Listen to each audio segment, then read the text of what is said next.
Finally यार ये Parker solar probe के सिलसिले में सवाल आया।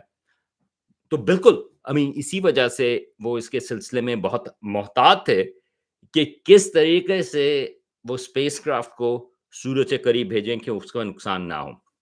और उसमें बहुत अ, थिक किस्म की, बड़ी किस्म की जो है वो एक 4 इंच की एक स्लैब, एक यहाँ से आप बात कर सकते हैं, जो कार्बन एक स्पेशल कंपोनेंट है कार्बन का, वो बनाई हुई है।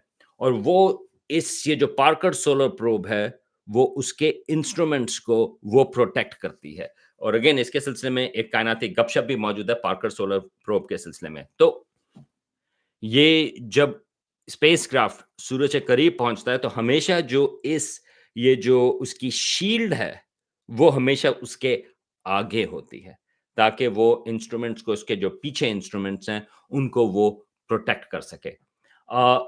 तो और यही सबसे बड़ा मसला है कि किस तरीके से आप जो हैं वो स्पेसक्राफ्ट जो है वो सूरज के करीब भेजें और वो खराब ना हो। तो बल्कि ये जो पार्कर सोलर प्रोब था, ये 24 दिसंबर को उसके करीब पहुँचा और उस वक़्त वो कोई डेटा ज़मीन के ऊपर नहीं भेज रहा था। इसकी वजह ये थी, वो ये चाहते थे कि सारी जो फ़ोकस है, वो डेटा लेने के ऊपर हो और बाद में उसको जो है वो भेज सकें जब वो थोड़ा वहाँ से दूर हो जाए।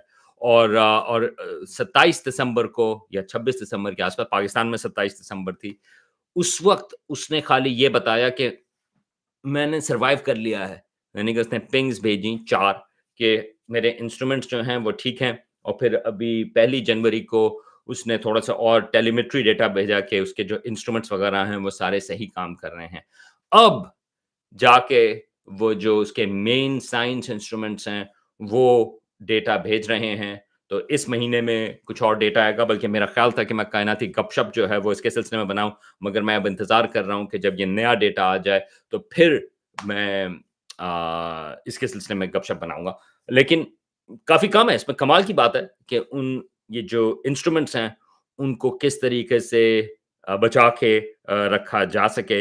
ये जो हीट शील्ड है, वो कुछ हज़ार डिग्री, तकरीबन 1000 डिग्री सेंटीग्रेड जो है, वो उसको सर्वाइव कर सकती है। तो कमाल की चीज़ है।